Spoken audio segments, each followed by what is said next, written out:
ભાવનગર સહિત સમગ્ર ગુજરાતમાં હાલમાં ચૂંટણીની મતદાન ગણતરીની પ્રક્રિયા છે તે શરૂ થઈ ગઈ છે। જો ભાવનગરની વાત કરવામાં આવે તો ભાવનગરમાં કોર્પોરેશનના જે 52 ઉમેદવારો હતા તેમનું ભાવિ જે ઈવીએમ મશીનમાં સીલ થયું હતું તેની મતગણતરી અત્યારે છે તે શરૂ કરી દેવામાં આવી છે। ભાવનગરની સરકારી એન્જિનિયરિંગ કોલેજ ખાતેના સીધા દ્રશ્યો છે, ત્યાં જે ઉમેદવારો છે તેમની મતગણતરી હાલમાં શરૂ કરી દેવામાં આવી છે। ભાવનગર જિલ્લામાં 3 નગરપાલિકાઓ આવેલી છે, મહુવા નગરપાલિકા, પાલીતાણા નગરપાલિકા, વલભીપુર નગરપાલિકા તેમજ ભાવનગર જિલ્લા પંચાયત અને ભાવનગર તાલુકા પંચાયતની જે બેઠકો આવેલી છે તેની હાલમાં મતગણતરી છે તે હવે શરૂ કરી દેવામાં આવી છે। ભાવનગરમાં 54% જેટલું જે પરિણામ છે તે અત્યારે ઈવીએમમાં સીલ થયું છે, તેમાં કેટલા ઉમેદવારોને કેટલા મત મળે છે તેનું ભાવિ છે તે આજે નક્કી કરવામાં આવશે।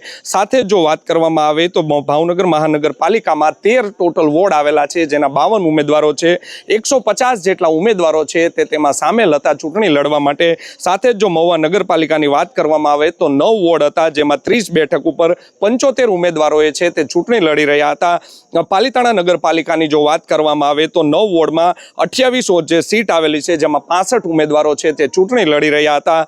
વલભીપુર નગરપાલિકાની વાત કરવામાં આવે તો 6 વોર્ડમાં 20 ઉમેદવારો ચૂંટણી લડી રહ્યા હતા। સાથે જ ભાવનગર જિલ્લા પંચાયતની 40 બેઠક ઉપર ટોટલ 40 લોકો છે તે બેઠક ઉપર ચૂંટણી યોજાઈ હતી અને તેમાં 136 લોકો છે તે ચૂંટણી લડી રહ્યા છે। સાથે જ ભાવનગર જિલ્લા પંચાયતની જો વાત કરવામાં આવે તો 210 જે ભાવનગર જિલ્લાની તાલુકા પંચાયત છે તેની 210 બેઠક ઉપર 206 ઉમેદવારો છે તેઓએ ચૂંટણી લડી છે અને પોતાનું ઈવીએમમાં ભાવિ છે તે કેદ થયું છે। થોડા જ કલાકોમાં હવે ચૂંટણીના પરિણામો છે તે આવી જશે અને ક્યાં કેટલી બેઠક છે, કયા પક્ષના ફાળે જાય છે તેની પળે પળની અપડેટ છે તે નવજીવન ન્યૂઝ આપને આપતું રહેશે। સાથે જો વાત કરવામાં આવે તો આ વખતે ચૂંટણી છે તે ખૂબ જ નિરસ્તાપૂર્ણ છે, તે ચૂંટણી ભાવનગરમાં યોજાઈ હતી। ચૂંટણી નિરસ્તાપૂર્ણની જો વાત કરવામાં આવે તો ભાવનગરનું જે વહીવટી તંત્ર છે, જે જિલ્લા કલેક્ટર છે અથવા તો ચૂંટણી અધિકારી છે, કોઈ જગ્યાએ મોટી જે જાહેરાત છે, મતદારોને રીઝવવા માટેની જે પ્રક્રિયા જે કરવામાં આવતી હોય છે, ફ્લોટ બનાવવામાં આવતા હોય છે, હોર્ડિંગ્સ મૂકવામાં આવતા હોય છે, તે કોઈ જગ્યાએ જોવા મળ્યું નહોતું।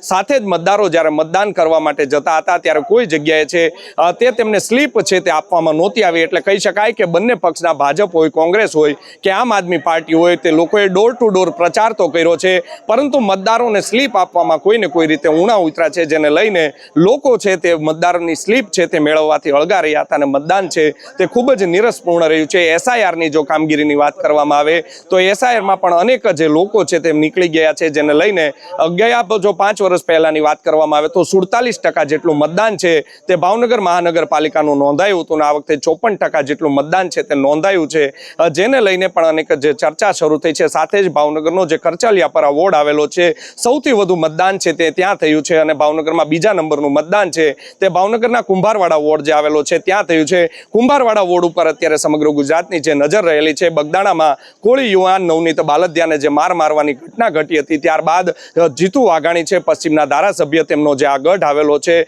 કુંભારવાડા વિસ્તારમાં કોળી સમાજનું છે તે મહાસંમેલન યોજાયું હતું અને ત્યાંથી છે તે જીતુ વાઘાણીને ચેલેન્જ કરવામાં આવી હતી અને કિશન મેર જે છે કોળી આગેવાન છે, યુવા અગ્રણી છે, તેઓ અત્યારે ચૂંટણી લડ્યા છે। કસોકસની લડાઈ છે ત્યાં કુંભારવાડામાં થઈ હતી। જોવું રહ્યું કેટલા ઉમેદવારોનું ભાવિ છે તે આજે ખુલે છે, કેટલા ઉમેદવારો જીતે છે અને કેટલા ઉમેદવારો છે તે ઘર ભેગા થાય છે તે તો આવનારો સમય જ કહેશે। યશપાલસિંહ ચૌહાણ, નવજીવન ન્યૂઝ, ભાવનગર। વૈષ્ણવજન તો તેને કહીએ જે પીડ પરા